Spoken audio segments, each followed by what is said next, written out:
In this video, I'm going to talk about 8 things that you can do to quietly turn a good marathon training block into a great marathon training block. Some of these things you may have heard of, some of these things you may never have heard of, some of these things you may do already. Some are obvious, some are relatively obscure, but all in all, these are the things that I think you can do to really improve your marathon times. Where appropriate, I'll put links to the studies that I've read that show the evidence behind some of these things. And if you stick around to the end, I have a ninth tip here that I think could very well be the game changer, especially in these last few years. This one in particular would have made a big difference for a lot of us. So let's get into it. The first one is pretty obvious, and there's been loads of studies on this over the years. I will put a link to 2 studies in particular that show training volume. Higher training volumes will lead to faster marathon times than lower training volumes. And this doesn't necessarily mean that we have to run 100-mile weeks or 160K weeks. I think this is very appropriate for us over 40s and into our 50s and 60s. We tend to back off the volume, but I think the studies show, and all the evidence that I've seen shows that if we can maintain the volume, it really does make for faster times. There is trade-offs, obviously. You need to recover better. You need to have a good focus on other things, and we'll talk about these things as we go through this. But the most important thing with this particular aspect of it is higher volumes equal faster times. For the most part, there's always going to be those people that can run a marathon at a really good time with no training at all. This is for the vast majority of us marathon runners that put a lot of effort into our training. Adding volume will be beneficial. That also includes more longer, slow runs in your training. More longer runs will mean that we're going to be stronger at the end of our marathon because our bodies have adapted to running with the fatigue that we develop over the course of a long run. It also means we're going to be running with better economy as we get through our 26 miles or 42K. So higher volume as far as weekly volume and more long runs in your training. The second thing that you can do to turn a good marathon training block into a great one is to focus on the difference, that gap between your high intensity runs and your easy runs. The faster you want to run your marathon, the bigger that gap should be. Okay, if the objective of your marathon is to just finish, to finish strong, to feel okay, feel good, and to get the distance ran, then that gap is not as important. But the faster you want to run your marathon, the bigger that gap should be. Why is this important? And this is a hugely common thing amongst the marathon run, is a lot of people will run their easy runs too fast and their fast runs too easy, right? It's because everything lands in the middle. Okay, by running your easy runs easy, it gives you the opportunity. Your body is going to be fresher for those really hard training sessions that you want to get. You can perform better. You can get the stimulus you're looking for from the hard runs when you have that big gap between the easy and the hard. Okay, so this is massively important and very easy to implement in your training, right? It's just a matter of getting out of that middle zone. There is a place for that middle zone running, but not every single session. Widen that gap. Number 3 is something that a lot of people avoid because they don't like doing this. Hill training. Hill training is hugely beneficial for everybody running any distance, but particularly for marathon runners. Very seldom will you get a flat marathon. Now they're out there, right? London, Berlin, Chicago, they're good, fast, flat marathons. Most marathons are going to be either hilly or undulating, and some are even net downhills like Boston. It's important to get the hill training in. Hill sprints, hill repeats, and hilly runs, right? All of them are beneficial. They are aerobic conditioning, strength work, speed work, all in disguise, all wrapped into one session. Amazing, right? It's not always the uphill runs. Downhill sessions can be hugely beneficial as well. We all know those people that are really good uphill runners, and we know people that are good downhill runners. Very seldom do you see people that are good at both. If you can get yourself into that group of people that can run up well and down well, you will be passing people on both sections of the hills. Uh, Downhill running is a huge quad killer. You will notice it, especially if you've never done downhill training. Uh, give yourself some space, ease into it. Don't attempt a downhill running session, a particularly hard one, the day before, an interval session, right, or somewhere, or a race in particularly. You need time to get those quads cleared of the DOMs, because you will find the downhill sessions are tricky and they can be sore. But uphill running as well, hugely beneficial. Uh, like I said, speed, strength, and aerobic conditioning all wrapped in one. Don't avoid it because it's hard. Tackle it. None of us are running marathons because they're easy. Go out, hit those hills, you will see the difference. Part of hill training is race specificity. So if you're training for a net downhill marathon like Boston, get those downhill sessions in.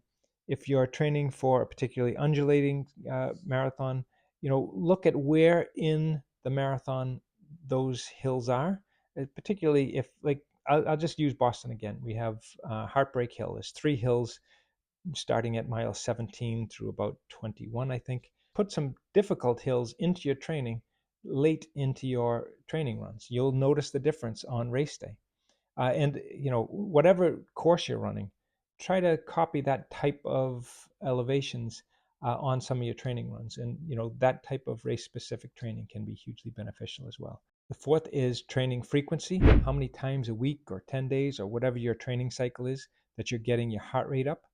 That is really good for making your adaptation occur more quickly. You are running and training your body to run on with more fatigue. So come the end of a marathon, you're running stronger and you're feeling a little bit better. It also means that you can break up particularly tough days, tough sessions into two sessions, right? So you can have a morning run with more intensity, an evening run with a little bit less intensity, a little bit of recovery involved. So doubles, um, breaking up long runs into 2 short runs, even over the course of 2 days. An easy run can be a recovery run. That can be part of your recovery process, especially if it's relatively short. And that leads us really nicely into my 5th point: better recovery. Recovery is probably the most important part of marathon training. The only good marathon training and the only productive marathon training is the training that we recover from. The recovery process is where all the adaptation comes in. So I would say the most important thing in the recovery process is sleep. If you've ever struggled with insomnia or poor sleep, that has a negative effect on every part of your life, right? And running is no different. When you are getting enough quality sleep, everything works better. Your brain is clearer. Your body and your muscles are much more ready to take on a hard session, a, a long run, an easy session, anything. Everything becomes better when you have good quality sleep. And good quality sleep means hitting the 3 sleep cycles enough. It doesn't have to be good quality sleep, doesn't necessarily mean a lot of sleep. You don't have to be in bed for 12 hours to get a good night's sleep. Some of us work well on 6, 7 hours sleep, but it's all about the quality, right? So that's number one. And I will put a video out on how to improve your sleep quality because it is hugely important. The next thing is your nutrition and hydration. Those are massively important in the recovery process. So, after a hard run or a long run, getting a good mix of quality protein, carbs, and fats, those are all necessary for recovery, and to try to get them in within the first hour after a hard session or a long session. But generally speaking, good nutrition and good hydration are massively important for the marathon runner. Things like the cold plunge and getting in the sauna, both very useful for recovery. It gets you to the point that you can get out and do the next session, right? That much quicker. It is it can be it can be a real difference maker when you're putting in 16, 20 weeks of hard training. It can keep you injury free, and it can get you ready and prepared for the next session that much quicker. And I'll put a link to some studies in the show notes that show how things like cold plunges and sauna work can really make a big difference in the recovery process, as well as how important sleep is. Number 6 is body weight, and dropping a few pounds of body weight can make a big difference, right? And I will leave a link to the video that I did on body weight and how it affects marathon training. But the evidence that I presented for me personally gave me 1.5 to 2 seconds per mile per pound of body weight, which is equivalent to about 2 seconds per kilometer per kilogram of body weight. That is not insignificant when you're talking about a marathon, right? That's a long distance. 5 pounds of body weight for me is worth about 10 seconds per mile. That's huge, right? That can be the difference of 3 or 4 minutes over a marathon. I mean, we're all a little bit different, but if you drop body weight, if you can drop body fat in particular, not necessarily body weight, that's massive, because you want to hang on to your muscle mass. Muscle mass is where you store your glycogen. The more glycogen you can have stored in your body is going to be massively beneficial to the marathon runner. But body fat, lose that and you'll be dragging around a little bit less weight. You'll be putting less stress on the joints, on the muscles, on the bones, and you'll be just generally faster. And again, if you want more information on some of that science, I have a link to the video here. For all the over 40s marathon runners, whether you're running your first marathon, you've been chasing a time, you've been dealing with injuries, I have a 100% money back guarantee coaching program for you. It's called the Guaranteed Marathon Result, and I can offer you this with confidence. It's a program that I've been using for years. I just ran my 44th marathon at the age of 57. I ran my fastest marathon at the age of 55. This system works, keeps you injury free, keeps you strong, keeps you running, keeps you enjoying the sport. I have a few openings available, so look me up on jmruncoach.com. I have a few other openings for my other coaching packages as well. Number 7 is racing more 5Ks and 10Ks during your marathon block. This is amazing, right? You will never get as good a training session as you will in a race, 5K or 10K race. 10Ks to me are probably the best training run, no matter what distance you want to race. It's just hard. It's mentally hard. It's physically hard. It's really, really good for a marathon runner. Why is that? The intensity, right? That training stimulus that you would never be able to hit in an interval session or a tempo run or anything like that. That is about the max that you could get. That, and because it's a shorter distance, your recovery time is a little bit quicker than, say, a half marathon or longer. The important caveat here is be mentally prepared for not having a great 5K or 10K time, right? You're in the process of marathon training. You're breaking muscle down. You haven't cleared all of the accumulated fatigue, right? That you've been building up and building up. None of that is going to be at peak level or peak. You won't be at peak performance until race day, marathon race day.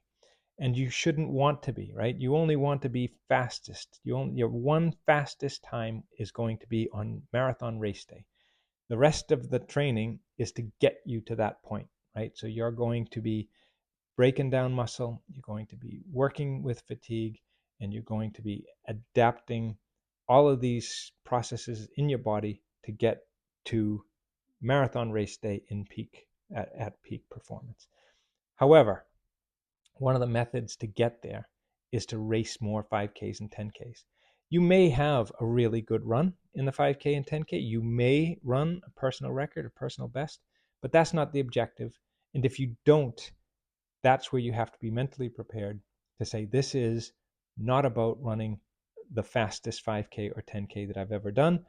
The objective is to have a really hard training session, right? So that's the caveat. And you have to be mentally positive about the result, no matter what it is. Number 8 is probably one of the most commonly studied thing nowadays, and that is carbon-plated shoes. Now, let me just start by saying carbon-plated shoes, they're really good. They do help us run a little bit faster. They improve our stride length. They make the cushioning, and it's not just the plate, it's the foam cushioning that combined make a really fast trainer.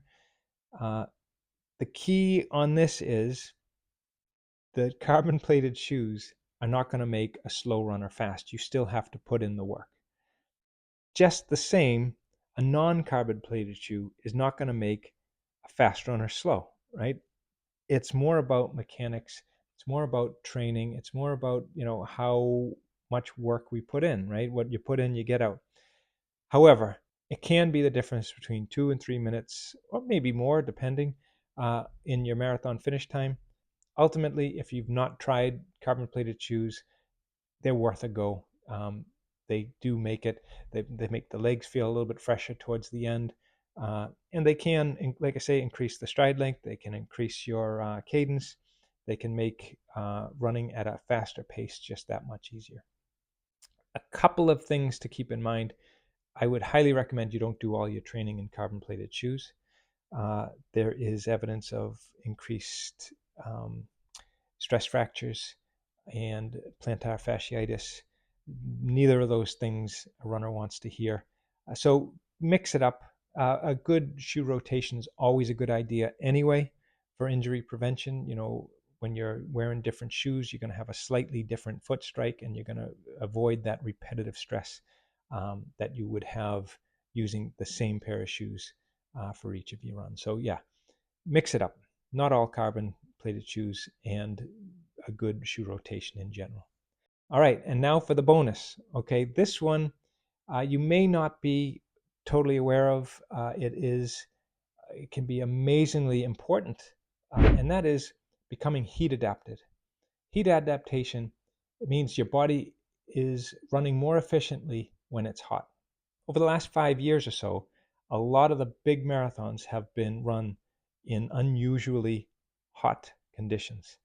And that's where heat adaptation can be a massive benefit, right? So how do you go about getting heat adapted? There's a few things you can do. Obviously, if you live in a warm climate, get out and run in the heat. That is one thing. It's important that no matter what you do when it comes to becoming heat adapted, is that you make sure you're hydrated and you have plenty of electrolytes. That's massively important, and that should go without saying. I think everybody knows that. However, running in a warm climate, overdressing. So if you're running a spring marathon, but you're training over the winter, throw an extra layer on. Maybe throw an extra 2 layers on. You can always strip off if it gets way too hot. But the objective is to sweat more and to be warm when you're running, or even hot when you're running. Again, get the water into you, get the electrolytes into you, even in the winter running. The other thing you can do is spend some time in the sauna, right? Work that time up. Don't just go in for half an hour, right? Start at like 10 minutes, 5 minutes, work your way to 10 minutes, 15 minutes. Over time, gradually build up your time in the sauna, and that will really help the body get used to that heat, right? So heat adaptation can be massively important, and I will put a link in the show notes about why that can be beneficial. And that's beneficial whether you're running a hot marathon or a cold marathon, right? That there is evidence that if you are heat adapted, your body just works better even in cold conditions. There may be a little bit less evidence of that than there is about being heat adapted and running in the heat. But there have been studies showing that being heat adapted is also beneficial when running in cold conditions.